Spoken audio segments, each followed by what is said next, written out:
Pelajaran sekolah sahabat kita minggu ini judulnya Melihat Orang Lain, Melihat Orang-orang Melalui Mata Yesus. Dan pelajaran ini dari hari Minggu sampai hari Kamis, topiknya adalah The Second Touch, Lesson in Acceptance, Begin Where You Are, Dealing with Difficult People, and Sensing Providential Opportunities.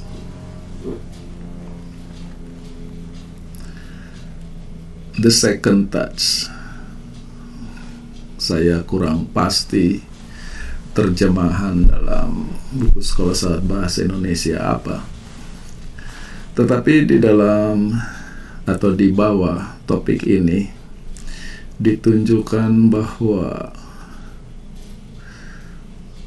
setengah, bahkan lebih dari setengah mujizat penyembuhan yang dilakukan oleh Tuhan Yesus, orang-orang yang disembuhkan itu diantar atau dibawa oleh orang lain, bukan inisiatif dari orang yang sedang menderita sakit. Di cerita lain, orang-orang datang kepada Yesus, membujuk Yesus, memohon supaya orang tertentu disembuhkan, atau anak atau hamba dari orang tersebut disembuhkan. Yang mana ini adalah pelajaran yang baik mengenai rasa simpati, rasa solidaritas, jiwa untuk menolong dan berbagi berkat ditujukan kepada orang lain. Orang-orang ini mengenal Yesus, melihat Yesus, mengetahui apa yang dapat dan telah dilakukan oleh Yesus, dan mereka terinspirasi atas apa yang dilihat tentang seseorang yang mereka ketahui sedang dalam keadaan menderita, dan orang itu mereka bawa. Dan ini adalah salah satu model dari penginjilan, yaitu berbagi. Saya ingat waktu di perguruan tinggi di dalam mata pelajaran evangelism, guru evangelism kami, Dr. Dompas, mengutip salah seorang evangelis di dalam memberi definisi dari evangelism atau penginjilan. Seringkali kita bicara evangelism, penginjilan, padahal arti literal atau harafiah dari kata itu adalah membagikan kabar baik. Dan definisi membagikan kabar baik adalah menceritakan kepada orang yang sedang lapar di mana mereka bisa dapat makanan. Itulah evangelism. Dan kalau ilustrasinya adalah makanan, dalam hal ini di Injil mereka membawa orang sakit kepada kesembuhan, orang yang dirasuk setan kepada hidup baru yang bersih, orang yang tidak punya kedamaian bisa memiliki damai yang baru, orang yang tidak mempunyai arah hidup menjadi mengerti tujuan hidup dari yang kurang baik kepada yang lebih baik. Dan dalam pelajaran hari Senin, Lesson in Acceptance, ketika Yesus bertemu dengan perempuan Samaria, yang mana perempuan ini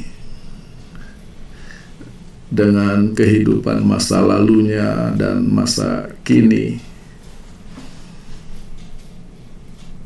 tidak atau segan bertemu dengan orang, dan itulah sebabnya dia memilih untuk pergi ke sumur pada waktu di mana orang tidak ke sumur karena hari sedang panas-panasnya. Biasanya orang ke sumur lebih pagi atau ketika sudah lebih sore, ketika matahari sudah tidak terlalu tinggi dan panas. Tapi justru Yesus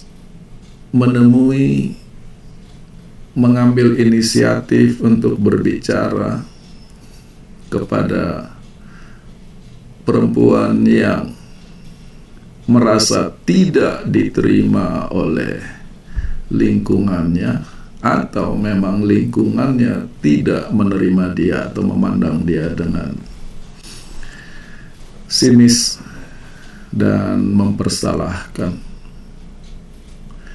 Dan yang menarik di dalam interaksi antara Tuhan Yesus dengan perempuan Samaria ini, pertama, Tuhan Yesus menempatkan diri untuk minta tolong. Jadi sang pemberi justru meminta. Yang kedua, apa yang diminta adalah apa yang dimiliki oleh perempuan itu. Dia memiliki tempayan untuk mengambil air, maka Yesus minta air. Yesus tidak meminta sesuatu yang perempuan itu tidak miliki. Lebih jauh lagi, di dalam dialog di antara mereka berdua, Tuhan Yesus membiarkan wanita ini yang memimpin topik pembicaraan, dan Tuhan Yesus mengikuti dia kemana topik itu pergi. Ini adalah suatu insight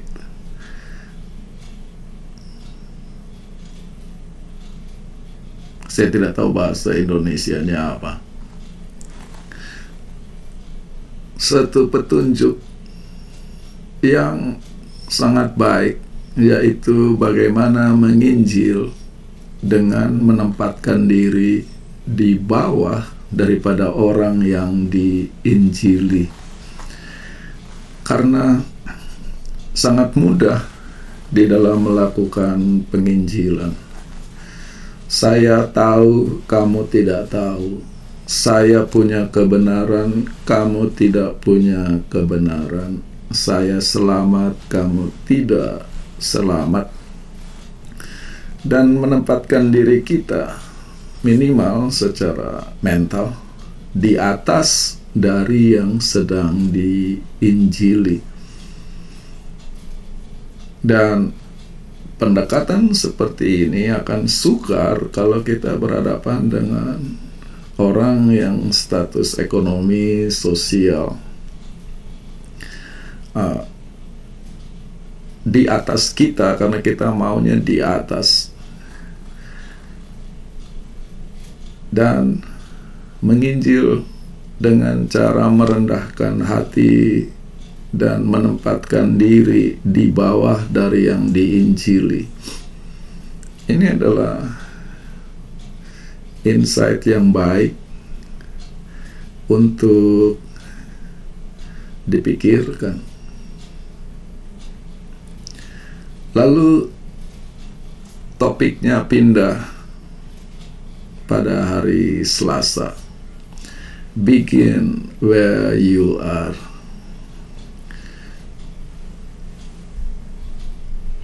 Seringkali kita punya bayangan tentang penginjil itu adalah evangelis yang pergi ke tempat-tempat yang jauh, berkhotbah di sana. Bahkan bagi sebagian orang, gelar atau title evangelis adalah suatu gelar yang bergengsi. Yang lain adalah gelar misionaris, yang mana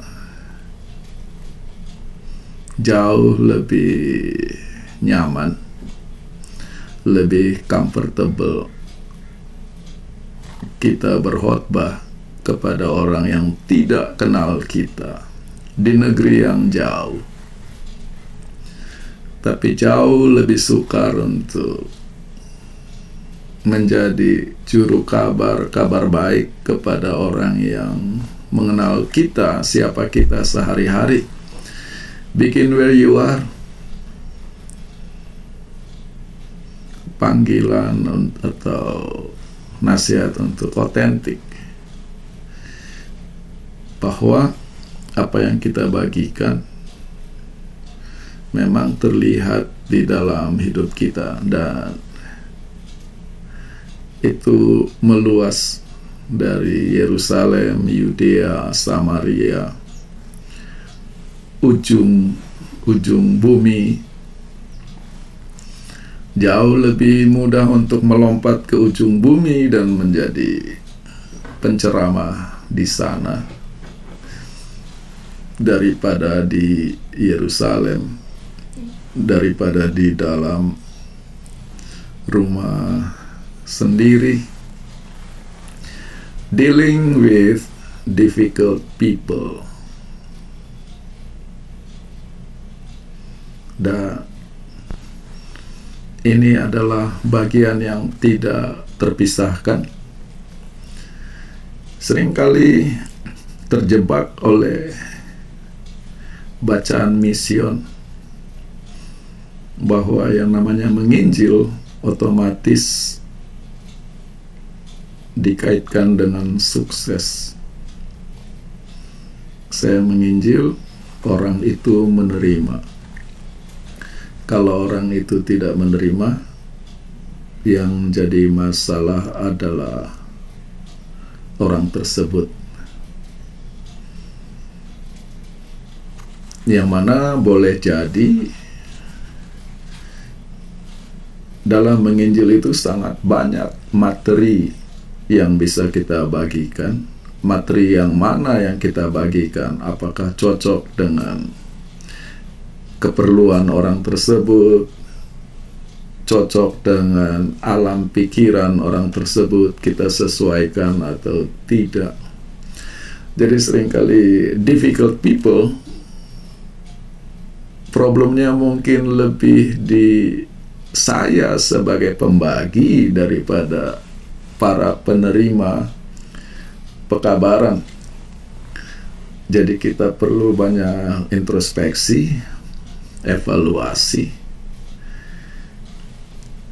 Tapi di sisi lain memang ada orang-orang yang sukar, dan itu adalah bagian dari kenyataan hidup.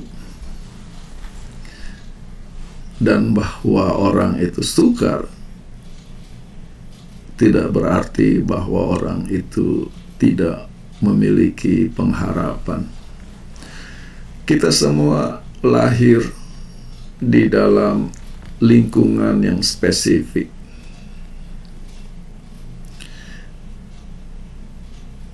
Latar belakang atau identitas etnik dari orang tua, lalu agama yang dianut oleh orang tua, lalu lingkungan macam apa di mana kita dibesarkan. Kalau seseorang dibesarkan di dalam lingkungan di mana secara etnis dan secara agama dia adalah minoritas,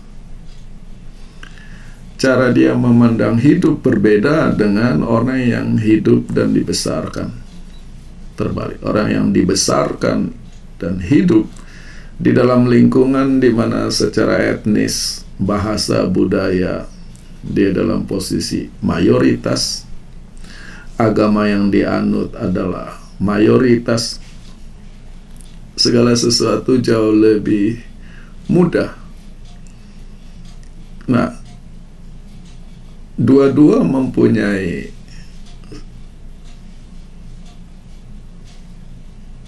akibat.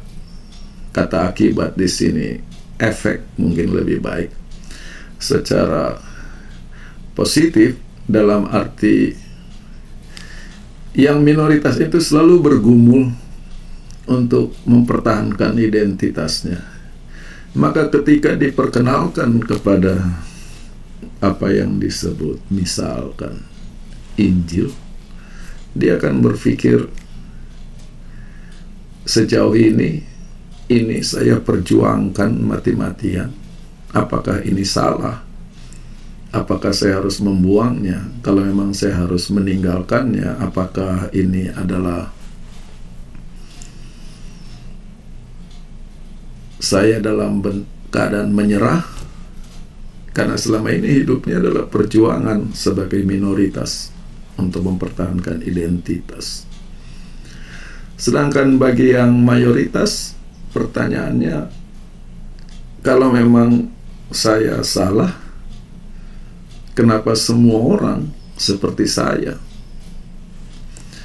Dan ini adalah pergumulan yang dihadapi oleh setiap orang, dan variabelnya bisa di antara kedua ekstrim ini.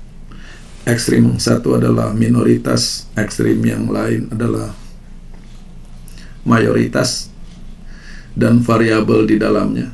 Dan ini yang seringkali ketika kita membagikan Injil, kita dihadapkan kepada situasi di mana berhadapan dengan orang-orang sulit atau orang-orang sukar.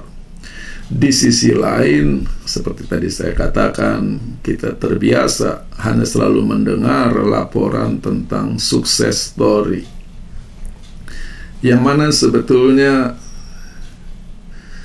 semua orang memiliki pergumulan, bahkan ada kegagalan dalam menginjil, tetapi itu difilter, tidak masuk ke dalam laporan-laporan kesaksian. Jadi jangan rasa terlalu kecewa atau surut ketika dalam menginjil mengalami berhadapan dengan orang yang sukar.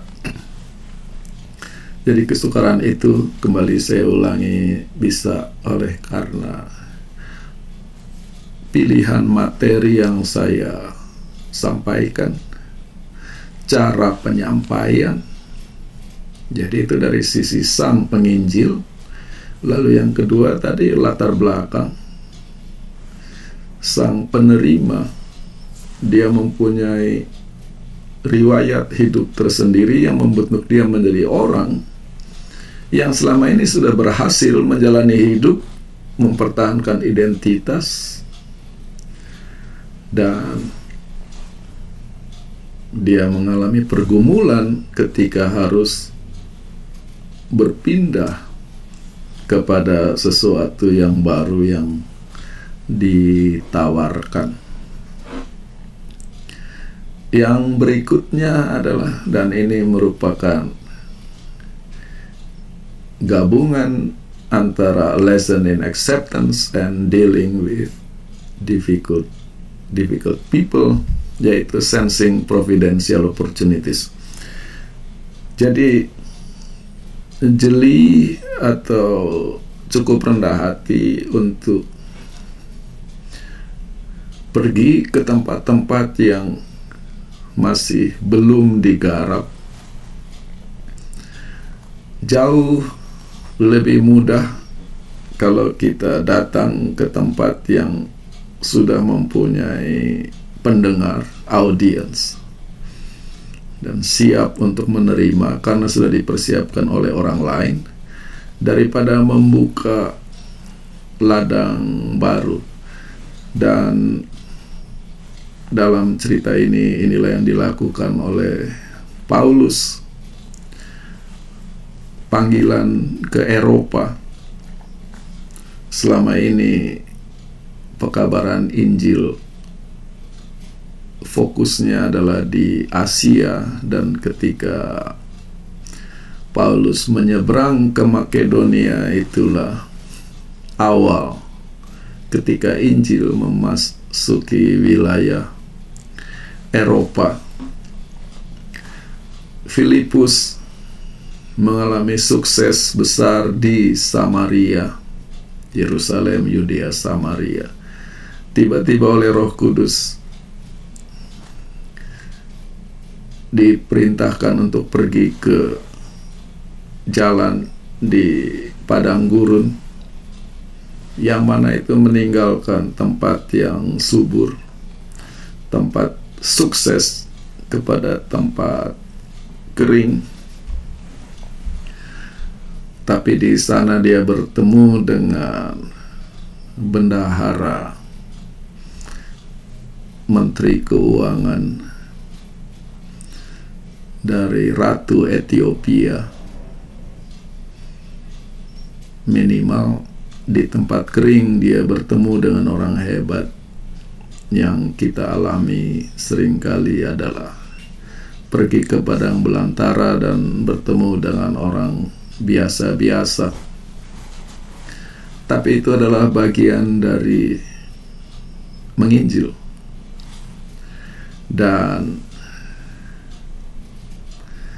sekarang kita akan datang kepada pelajaran atau bagian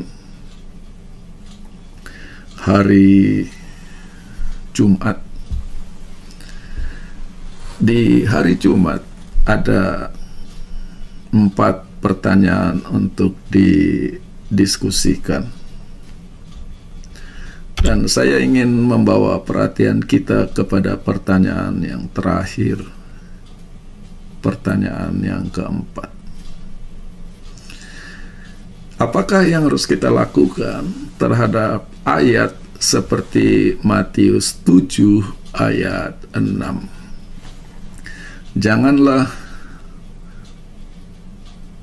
memberi sesuatu yang suci kepada anjing. Jangan lemparkan permata atau mutiara kepada babi, karena mereka hanya akan menginjak-injaknya dan berbalik menyerang kamu. Ini adalah ayat yang menarik, ditempatkan di dalam konteks memandang atau melihat orang lain melalui mata atau kacamata Yesus. Jangan memberi sesuatu yang suci kepada anjing. Jangan melemparkan permatamu kepada babi. Karena nasihat ini langsung berhadapan-hadapan dengan panggilan di pelajaran hari Senin, lesson in acceptance. Bagaimana kita harus menerima orang? Bagaimana kita mau menerima orang kalau belum apa-apa sudah melihat orang sebagai anjing dan babi? Nanti saya terangkan. Bagaimana kita mau pergi dari Yerusalem, Yudea, keluar ke Samaria dan ke ujung bumi, kalau cara berpikirnya masih dikotomi bahwa orang Ibrani itu suci, non-Ibrani itu tidak suci.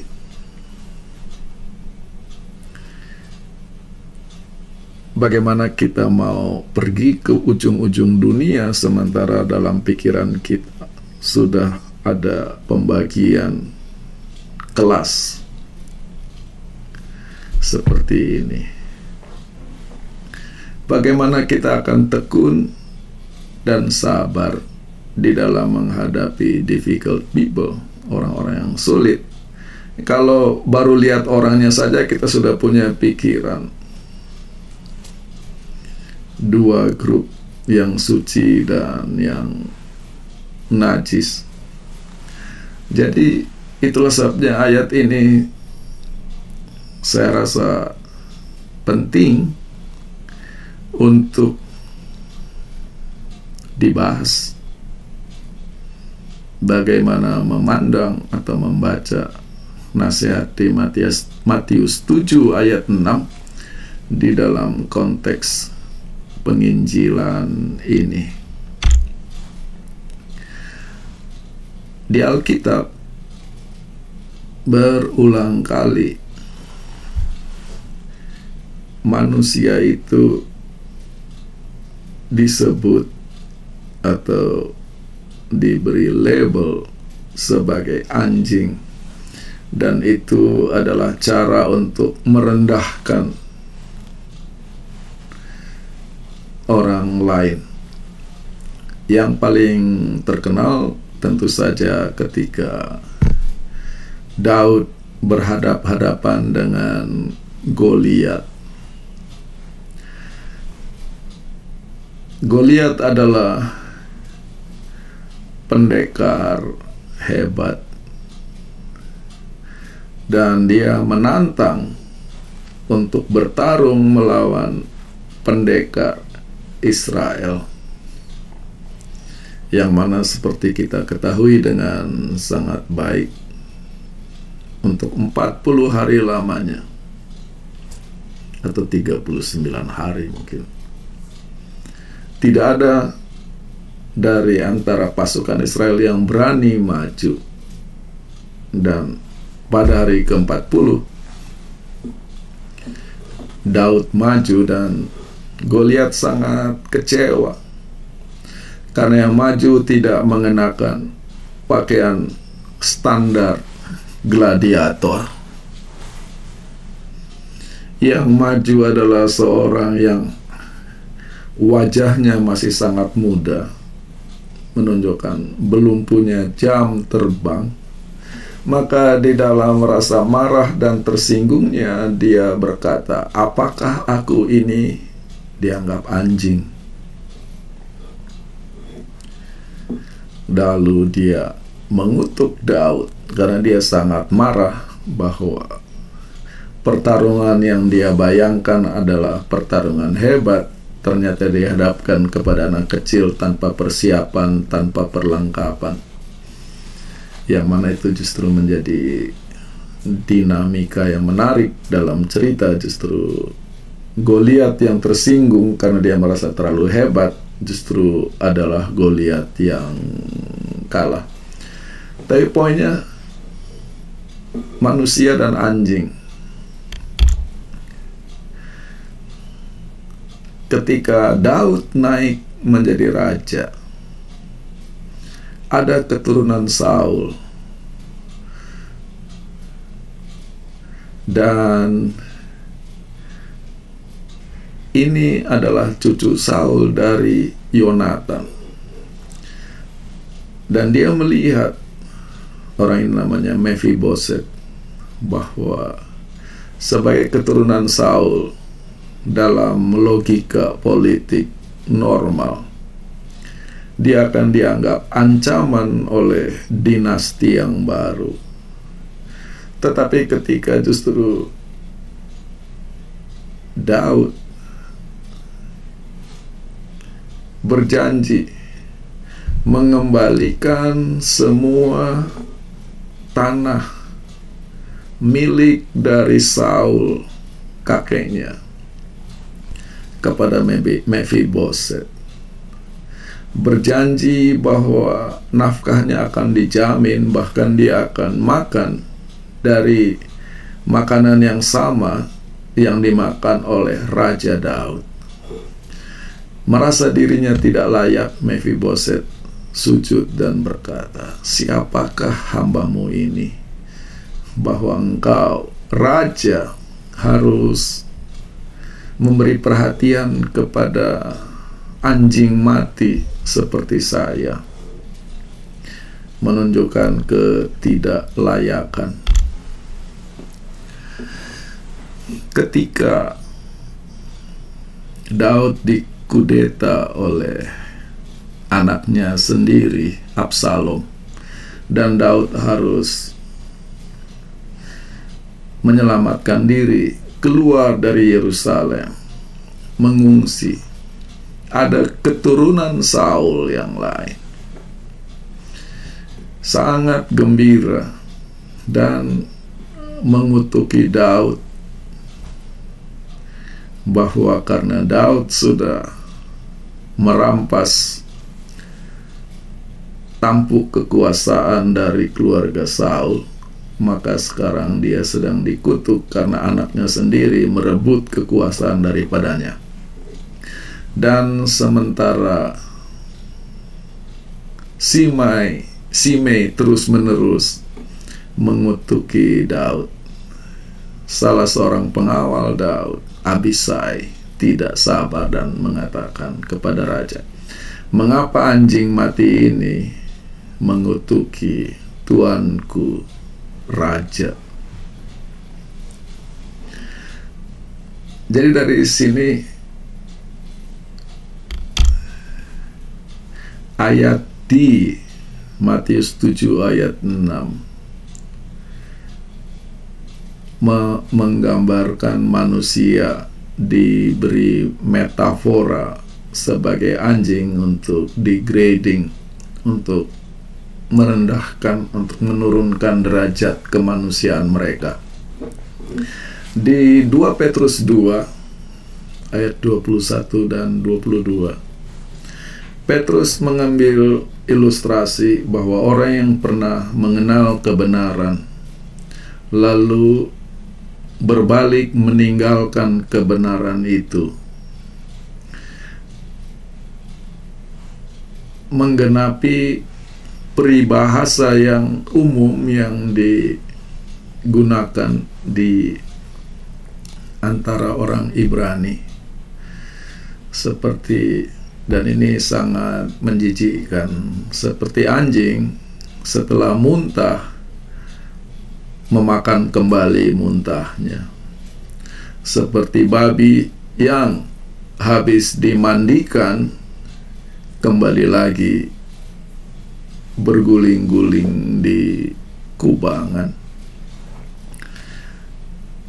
Dan di sini muncul anjing dan babi. Maka kita kembali ke Matius 7 ayat 6. Janganlah memberi apa yang suci kepada anjing, jangan melemparkan mutiaramu kepada babi. Seperti kita ketahui, ayat ini terdapat di Matius 7 ayat 6. Maka kita harus melihat ayat ini di dalam konteksnya, yaitu Matius 7. Dan apa yang terjadi di ayat 1 sampai 5 sebelum ayat 6. Lalu melihat apa yang terjadi di ayat 7 sampai 12 sesudah ayat 6. Dan konteksnya menarik. Karena Matius 7 ayat 1 mengatakan, "Janganlah menghakimi, supaya engkau jangan dihakimi." Ditutup di ayat 12, "Itulah sebabnya apapun yang engkau mau orang lakukan kepadamu, lakukanlah hal itu kepada mereka. Karena itulah sebenarnya semangat, spirit dari Torah dan para nabi. Dan kalau kita hubungkan ayat 1 dengan ayat 12, apapun yang kamu mau orang lakukan kepadamu, lakukanlah itu kepada orang lain. Kalau kamu tidak mau dihakimi, jangan menghakimi orang lain. Dan ini jadi menarik bahwa Matius 7 ayat 6 sementara mengatakan jangan memberi sesuatu yang suci kepada anjing, jangan melemparkan mutiara kepada babi, ada di tengah-tengah dari satu perikop yang berbicara tentang jangan menghakimi. Jangan menghakimi orang lain sebagai anjing, yaitu lebih rendah dari kita. Jangan menghakimi orang lain sebagai babi, yaitu kita lebih suci, lebih bersih dari mereka. Dan sekarang kita lihat penjabarannya. Janganlah menghakimi supaya kamu jangan dihakimi. Karena dengan ukuran apa kamu menghakimi, kamu akan dihakimi. Dengan penghakiman apa yang kamu gunakan dalam menghakimi orang lain, kamu akan dihakimi. Dan mengapa kamu melihat nota di mata saudaramu, tetapi tidak melihat balok di dalam matamu sendiri? Jadi ini adalah nasihat. Seringkali kita terlalu kritis di dalam melihat orang lain, tetapi sangat generous ketika melihat kepada diri sendiri. Kita menempatkan atau menuntut standar yang tinggi kepada orang yang lain, tetapi kita sangat loose ketika memberi standar kepada diri sendiri, yang mana jauh lebih baik kita generous di dalam melihat orang dan sangat kritis di dalam melihat diri sendiri. Menempatkan standar yang tinggi kepada diri sendiri dan lebih kompromis di dalam melihat orang. Inilah perbandingan balok di mata. Dan kalau itu yang terjadi, sangat mudah kita akan melihat orang lain sebagai tidak layak menerima apa yang suci yang akan kita berikan. Akan mudah bagi kita untuk melihat bahwa orang lain tidak layak menerima permata yang kita miliki kalau kita sangat kritis melihat orang lain. Jadi di ayat 1-5 justru merupakan amaran, jangan melihat orang lain sebagai anjing dan saya memiliki yang suci. Jangan melihat orang lain sebagai babi dan saya memiliki permata. Dan itu adalah satu hal yang sangat sukar bagi kita untuk bersikap generous kepada orang dan kritis kepada diri, karena jauh lebih mudah untuk kritis terhadap orang dan generous kepada diri. Bagaimana hal itu bisa terjadi? Karena berlawanan dengan sifat alami manusia. Jawabannya ada di ayat 7. Minta, maka akan diberi. Cari, kamu akan menemukan. Ketok, pintu akan dibuka. Jadi kita harus bersungguh-sungguh di dalam berusaha membuang balok dari mata dan sangat sibuk periksa-periksa titik di wajah orang lain. Ayat 8, barang siapa yang meminta akan menerima, barang siapa mencari akan menemukan, dan barang siapa mengetuk, pintu akan dibukakan. Dan di dalam menekankan kemauan untuk membersihkan mata ini, ingat judul pelajaran sekolah sahabat minggu ini, to see people through Jesus' eyes. Bahwa kalau kita memang sungguh-sungguh ingin melihat orang lain dengan lebih generous, bahwa Bapa yang di sorga itu sangat generous. Siapa di antara kamu yang anaknya meminta roti dikasih batu, yang minta ikan dikasih ular?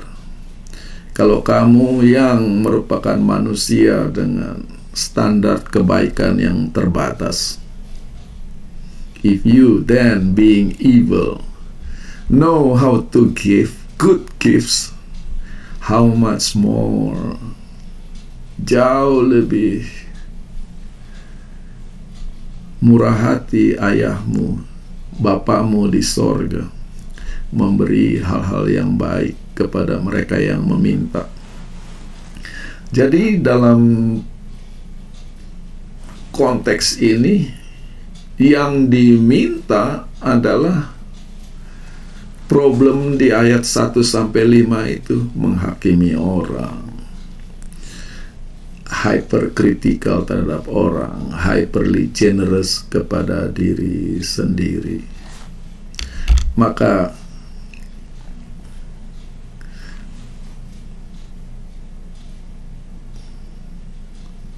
inilah yang saya maksud, bahwa minta, cari, ketok itu di dalam konteks jangan menghakimi, jangan melihat titik di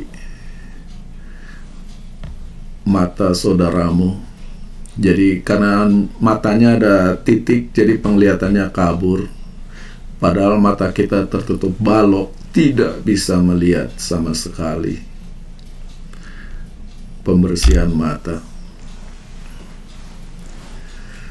Jadi jangan menghakimi orang lain sebagai anjing, sebagai babi, yang mana itu adalah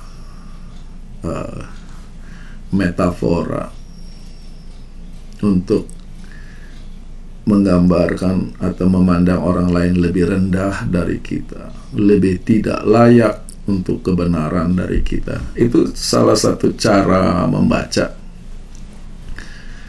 Tapi pada saat yang sama, Matius 7 ayat 6